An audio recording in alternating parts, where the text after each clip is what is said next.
YouTube channel. दोस्तों कैसे हैं आप सब? उम्मीद करती हूँ बहुत बढ़िया होंगे, मजे में होंगे। मैं भी बिल्कुल बढ़िया हूँ। तो जैसा कि आप सभी जानते हैं, हमने एक पेडागोजी सीरीज स्टार्ट की थी। ये जो पेडागोजी सीरीज है न केवल DSSB PRT वाले बच्चों के लिए है, बल्कि जो स्टूडेंट्स BEd MAd एजुकेशन में नेट का प्रिपरेशन कर रहे हैं, इसके अलावा CTET HTET या किसी अदर स्टेट के टेट के लिए प्रिपरेशन कर रहे हैं, या किसी भी टीचिंग एग्जाम चाहे NVS KVS या किसी अदर टीचिंग एग्जाम की तैयारी कर रहे हैं, उन सब बच्चों के लिए पेडागोजी सीरीज बहुत ज़्यादा हेल्पफुल है। और पिछली वीडियो में हमने माइक्रो टीचिंग को बिल्कुल डिटेल में डिस्कस किया था। आज की इस वीडियो में हम बात करेंगे करिकुलम की, ठीक है, यानी कि पाठ्यक्रम क्या होता है, कॉन्सेप्ट ऑफ करिकुलम को आज की इस वीडियो में हम डिस्कस करेंगे। देखिए, अगर मैं करिकुलम की बात करूं, सिलेबस और करिकुलम का जो टॉपिक है, चाहे आप BEd का सिलेबस देख लीजिए, MAd का देख लीजिए, UGC नेट एजुकेशन में जो UGC नेट का प्रिपरेशन कर रहे हैं, वहां पर करिकुलम स्टडीज नाम से एक प्रॉपर यूनिट आपको मिल जाएगी।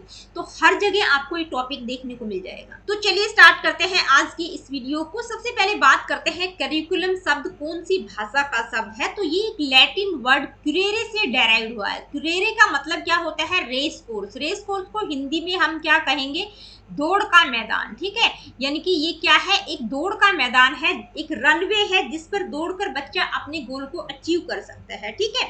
किसका कोर्स है? Deeds and experiences through which children grow to become mature adults. यानी कि एक ऐसा कोर्स है जिसमें सभी तरह के एक्सपीरियंसेस आ जाएंगे, जिसके थ्रू बच्चा ग्रो करता हुआ एक मैच्योर एडल्ट बन पाएगा। देखिए, करिकुलम होता क्या है, इसको एक छोटे से एग्जांपल से समझते हैं। मान लीजिए आप BEd कर रहे हैं, किसी भी यूनिवर्सिटी से आप BEd कर रहे हैं। मान लीजिए आप MD university Rohtak, Maharshi Dayanand university Rohtak से आप BEd कर रहे हैं।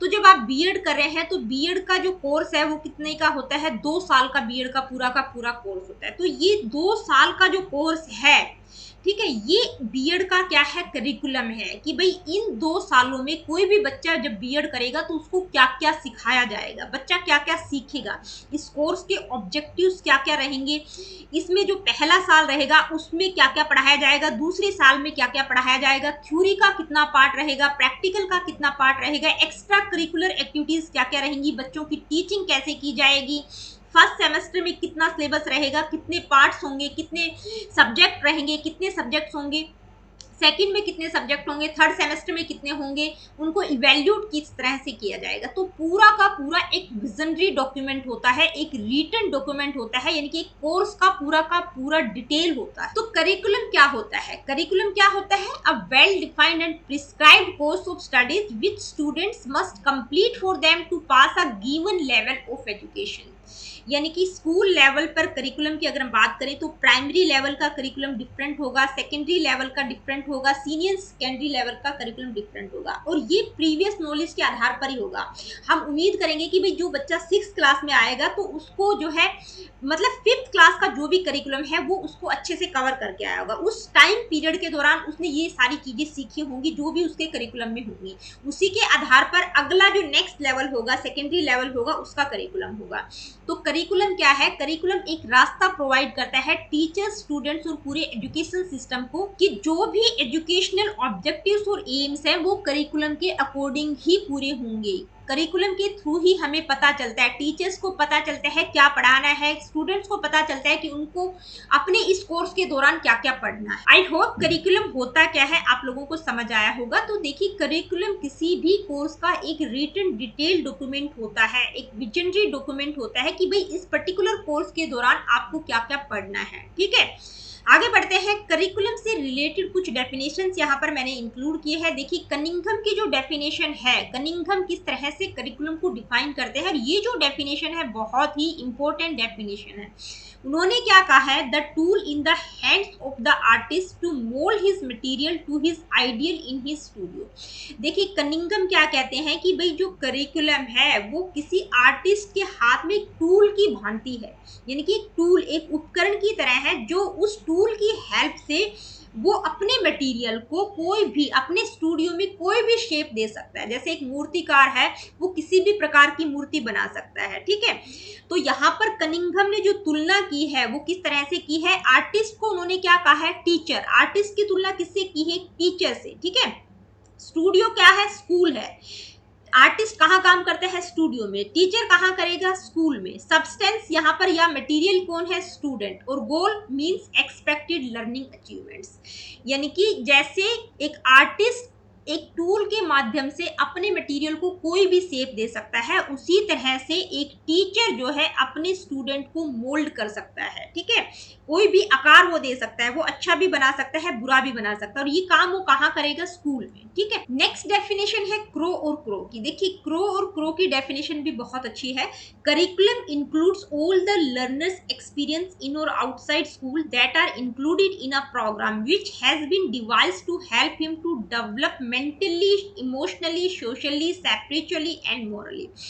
क्रो और क्रो क्या कहते हैं कि भाई करिकुलम में वो सारे एक्सपीरियंसेस इंक्लूड होते हैं लर्नर के, जो न केवल वो स्कूल के अंदर सीखता है बल्कि सोसाइटी से जो भी एक्सपीरियंसेस ले रहा है वो भी एक्सपीरियंसेस आ जाएंगे, जिसके थ्रू उसका क्या mental, emotional, social, spiritual, moral development होता है। ठीक है, यानी कि सम टोटल ऑफ एक्सपीरियंसेस की बात की है। इसके बाद अगर हम बात करें ट्रेडिशनल कॉन्सेप्ट ऑफ करिकुलम की, तो देखिए ट्रेडिशनल का मतलब जो एक लंबे समय से करिकुलम का मतलब चला आ रहा था। तो पहले क्या होता था? करिकुलम का मतलब होता था कि जो भी आपका जो कोर्स दिया गया है उसमें जो सब्जेक्ट दिए गए हैं, ठीक है, जो सब्जेक्ट दिए गए हैं उनको एक सीक्वेंस में करवाना। ठीक है, वही करिकुलम है। लेकिन मॉडर्न कॉन्सेप्ट की अगर हम बात करें तो ये क्या है? सम टोटल ऑफ एक्सपीरियंसेस, यानी कि जो लर्नर है न केवल स्कूल में अपनी स्टडीज के दौरान जो कुछ सीखता है, इसके अलावा सोसाइटी से जो भी एक्सपीरियंसेस वो लेता है, जिसके थ्रू उसका सोशल, मोरल, इमोशनल डेवलपमेंट होता है, वो सारे सम टोटल एक्सपीरियंसेस आ जाते हैं। यानी कि स्कूल और स्कूल से बाहर जो भी एक्सपीरियंसेस बच्चा ले रहा है वो सम टोटल एक्सपीरियंसेस आ जाएंगे। इसके बाद बात करेंगे नीड, इंपोर्टेंस, या हम कह सकते हैं पर्पस क्या रहेगा करिकुलम का। करिकुलम का पर्पस क्या है, इसकी आवश्यकता या महत्व क्या है? ठीक है, करिकुलम क्या करता है? To provide a structured framework for teaching and learning. देखिए, एक स्ट्रक्चर्ड फ्रेमवर्क प्रोवाइड करता है टीचिंग और लर्निंग के लिए कि भाई इस पर्टिकुलर कोर्स के दौरान आप लोगों को क्या क्या करना है। Next, to ensure that students acquire the necessary knowledge, skills and attitudes required for their personal and professional development, यानी कि बच्चों की पर्सनल और प्रोफेशनल डेवलपमेंट के लिए जो भी नॉलेज, स्किल्स और एटीट्यूड रिक्वायर्ड है उसके बारे में इंश्योर करता है।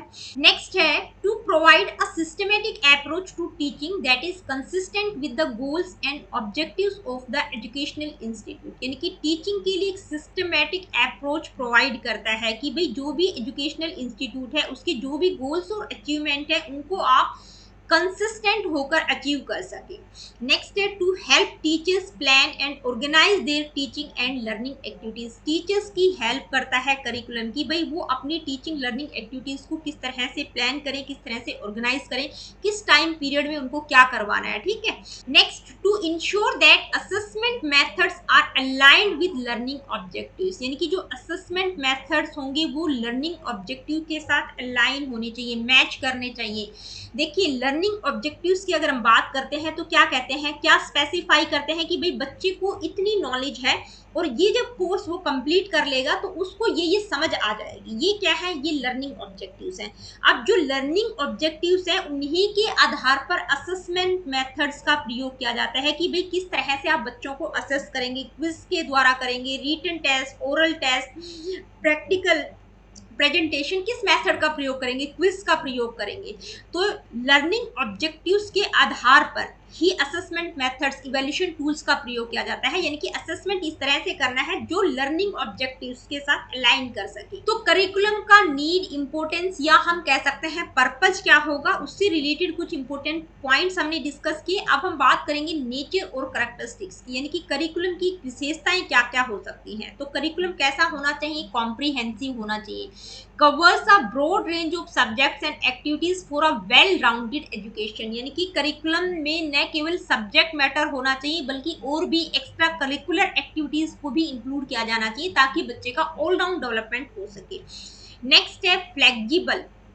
करिकुलम कैसा होना चाहिए? यानी कि समाज में जो भी चेंजेज हो रहे हैं, technological advancement, individual student needs क्या रहेंगी, ठीक है, टेक्नोलॉजी में क्या क्या एडवांसमेंट हो रहा है, सोसाइटी में किस तरह के चेंजेज होना चाहिए, तो वो सारे करिकुलम में दिखने चाहिए। करिकुलम कैसा होना चाहिए? स्टैटिक नहीं होना चाहिए, फ्लेक्सिबल होना चाहिए। ठीक है, नेक्स्ट है सीक्वेंशियल, कैसा होना चाहिए, सीक्वेंस में जो भी कंटेंट है वो सीक्वेंस में ऑर्गेनाइज किया जाना चाहिए, प्रोग्रेसिव ऑर्डर में होना चाहिए, यानी कि प्रीवियस नॉलेज के आधार पर ही जो नेक्स्ट लेवल का करिकुलम है वो बिल्डअप होना चाहिए, ठीक है। नेक्स्ट बैलेंस्ड, देखिए बैलेंस्ड होना चाहिए, ensure equal emphasis on academics, arts, physical education and social emotional development. भाई करिकुलम इस तरह से बनाया जाना चाहिए कि न केवल बच्चों के लिए सिर्फ उसमें एकेडमिक चीजों पर फोकस किया जाए, यानी कि एकेडमिक्स पर ही एम्फसाइज नहीं करना चाहिए, बल्कि बच्चे का ऑल राउंड डेवलपमेंट करना है तो art, physical education, social emotional development भी बच्चे का होना चाहिए।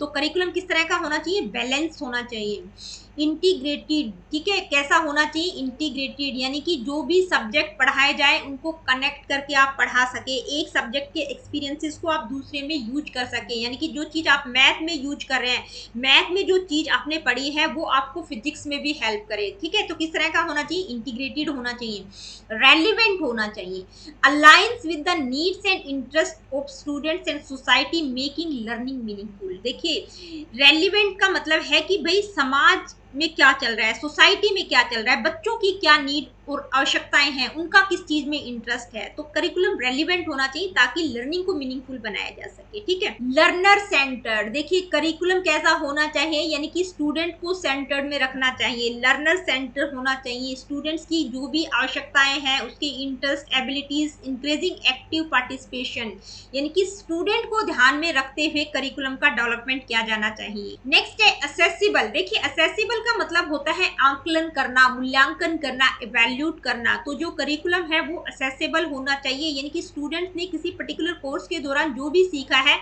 उसको एसेस किया जा सके, उसको इवैल्यूएट किया जा सके उनकी प्रोग्रेस को, ठीक है, ताकि करिकुलम की इफेक्टिवनेस बनी रहे। तो ये कुछ विशेषताएं करिकुलम की हमने डिस्कस की। अब हम बात करेंगे डिजाइनिंग अ करिकुलम, यानी कि करिकुलम को किस तरह से डिजाइन किया जाता है, कौन कौन सी स्टेप्स होते हैं जब करिकुलम को बनाया जाता है।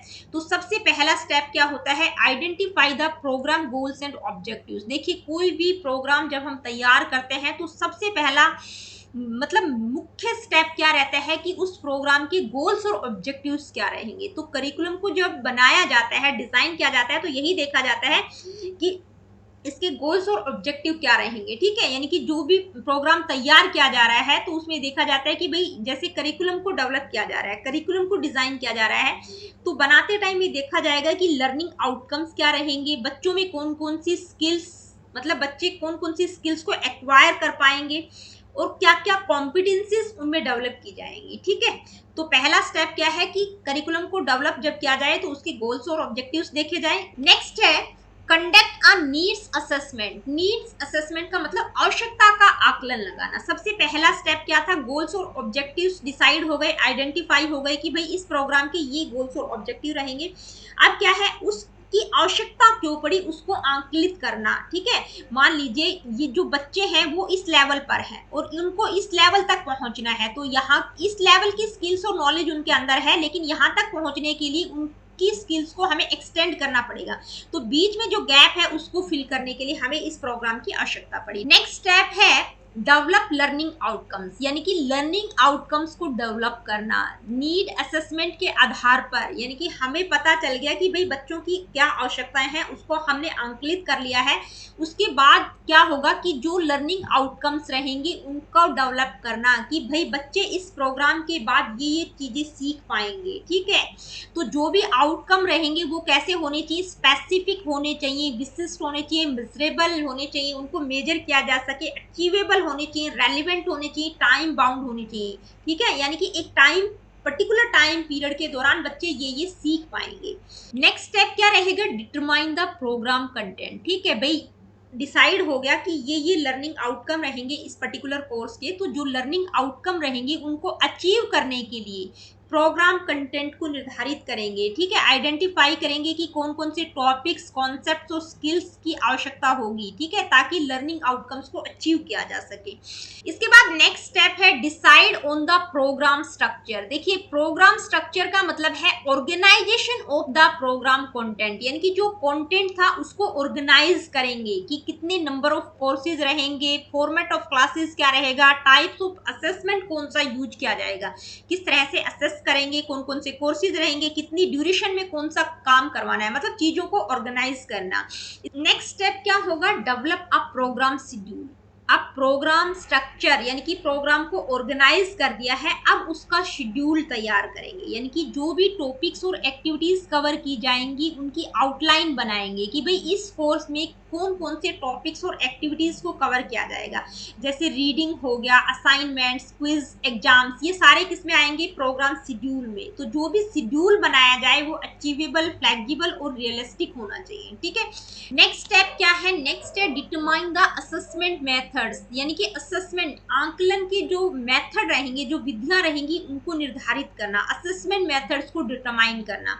अब जो असेसमेंट मेथड्स है वो कैसे होने चाहिए, लर्निंग आउटकम्स और प्रोग्राम गोल्स के साथ क्या होने चाहिए, अलाइन होने चाहिए, यानी कि जो लर्निंग ऑब्जेक्टिव्स और लर्निंग आउटकम आएगा उसके साथ अलाइन करने चाहिए, उसके साथ मैच करने चाहिए। मान लीजिए लर्निंग ऑब्जेक्टिव्स क्या है कि भाई हमने स्पेसिफाई कर दिया कि बच्चा इतने टाइम पीरियड में यानी कि बीएड कोर्स के दौरान ये चीजें सीख पाएगा, तो उसके आधार पर ही लर्निंग ऑब्जेक्टिव्स और लर्निंग आउटकम्स के आधार पर ही असेसमेंट मेथड का प्रयोग करना चाहिए कि ग्रेडिंग का यूज किया जाएगा, रिटन एग्जाम होगा, ओरल एग्जाम होगा, प्रेजेंटेशन के थ्रू होगा।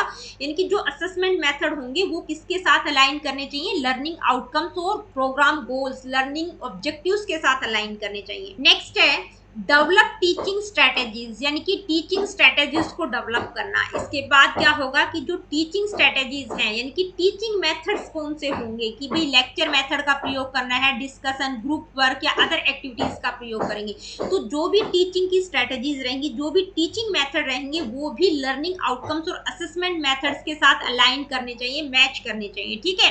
नेक्स्ट स्टेप क्या रहेगा, review and revise the curriculum, यानी कि जो फाइनल स्टेप होता है करिकुलम डिजाइन का, उसमें उसको दोबारा से रिव्यू किया जाता है, पूरी की पूरी कमेटी बैठती है, उस पर पुनर्विचार करती है, अगर जरूरत पड़ती है तो उसको रिवाइज भी किया जाता है कि भाई कुछ टॉपिक हटाने हैं, कुछ को इंक्लूड करना है। तो फाइनल स्टेप क्या होता है, review and revise the curriculum. तो दोस्तों आज की वीडियो में इतना ही, मिलती हूँ आप लोगों से अपनी अगली वीडियो में। अगली वीडियो में हम सिलेबस का कॉन्सेप्ट डिस्कस करेंगे।